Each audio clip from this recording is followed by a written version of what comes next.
The monitor in front of me wasn't just flickering, it was bleeding. Thick violet light began to ooze from the edges of the LCD screen, dripping onto the desk like radioactive syrup. I looked at the clock. 2:59:59 p.m. The next second didn't come. Instead, the 9 simply dissolved into a 16-digit string of alphanumeric code that burned into the back of my retinas. Around me, the entire FCC monitoring floor fell into a terrifying, unnatural silence. My boss, Agent Miller, was mid-sentence, his mouth open, his eyes rolled back until only the whites showed. He wasn't breathing. He was paused. I tried to scream, but my vocal cords felt like they were made of glass. I looked out the window at the Washington, D.C. skyline. A flock of birds was frozen in mid-air, suspended in the sky like a broken mobile. Then the silence spoke. It wasn't a sound, it was a vibration in my bone marrow. "The archive is hungry, Cassian. Thank you for the 4 minutes of your soul." Then, snap. The clock hit 3:04 p.m. Miller finished his sentence as if nothing had happened, but he was holding a knife I had never seen before.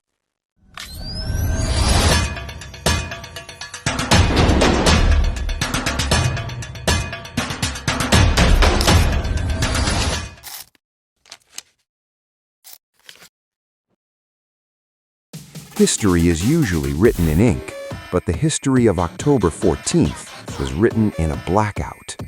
It was a Tuesday, a mundane, overcast afternoon. At 3 p.m., the world simply stuttered. For the average person, it felt like a micro-nap. You were driving on the I-95, and suddenly you were 3 miles further down the road with no memory of the turns.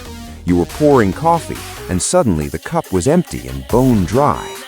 But for me, Cassian Vane, it was the end of the world as I knew it.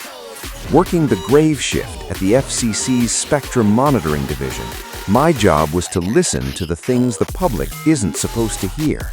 I listened to the black channels, the encrypted government backdoors, and the deep space telemetry. When the skip happened, my equipment didn't go dark, it went hyperactive. Within 30 minutes of the event, the official narrative was already being broadcast. FEMA, the FCC, and the White House issued a joint statement. A massive, unprecedented solar flare had caused a temporal desync in the GPS satellite network, causing digital devices to skip ahead. It was a perfect lie. It explained the clocks. It explained the localized nausea. But it didn't explain the 16-digit code.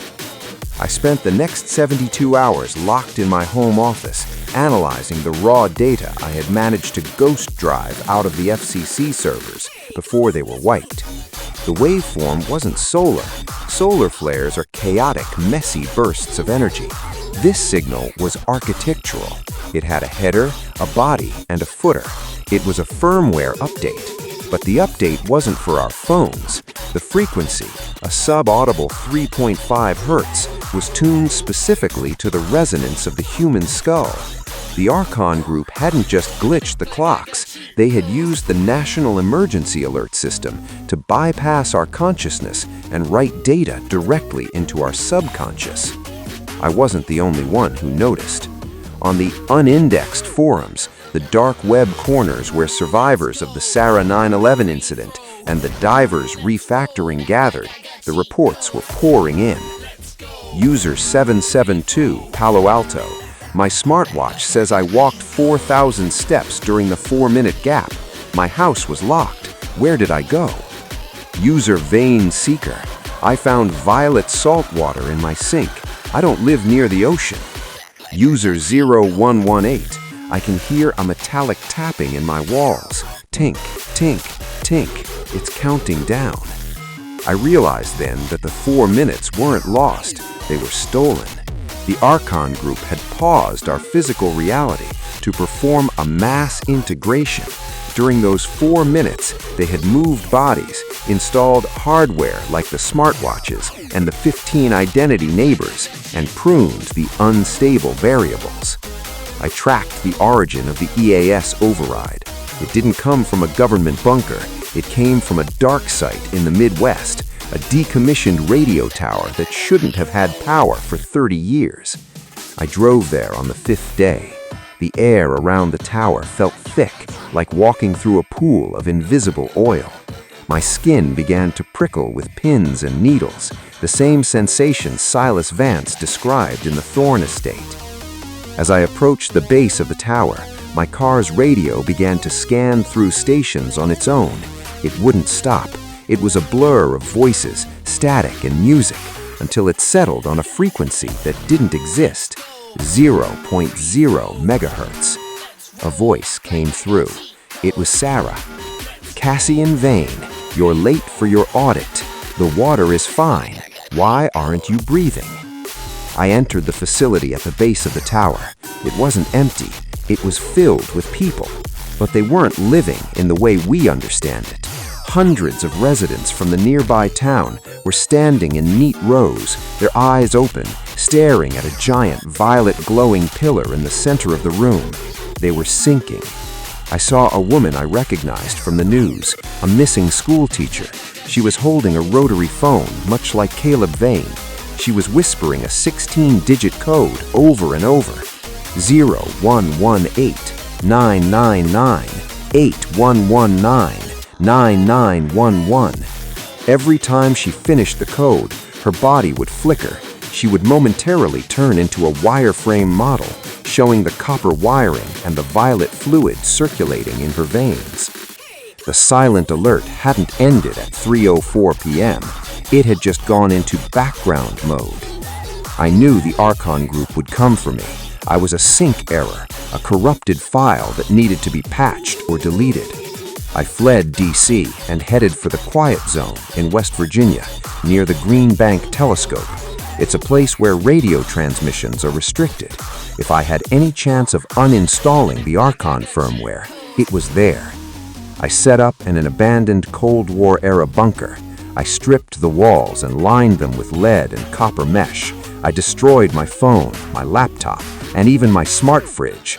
Anything with a microchip was a Trojan horse for the archive. I became an analog ghost. I started building the static generator. As I worked, I realized the update was aggressive. It started rewriting my memories.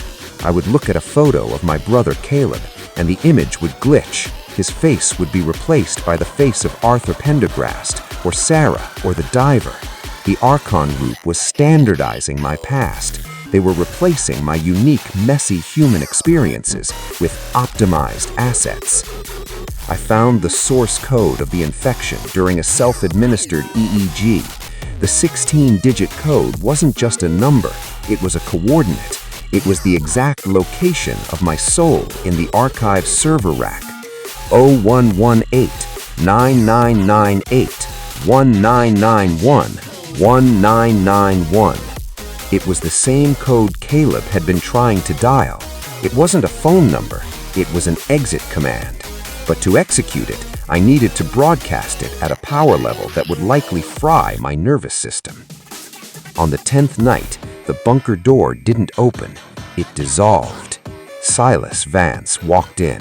But it wasn't the Silas I had read in the Thorn files. This Silas was wearing a suit of flickering pixels. His eyes were two violet loading icons. "Cassian," Silas said, his voice echoing with the chorus effect. "I'm the Auditor. I've been sent to help you finish the sync. You're causing a data leak in the Oak Haven sector. It's messy. It's inefficient." "I'm not a file, Silas," I said, reaching for the switch on my static generator. "We are all files, Cassian. Some of us are just better compressed than others. Look at your hands. You aren't holding a switch. You are holding a placeholder asset." I looked down. My hands were blocks of untextured gray 3D geometry. The bunker was unrendering.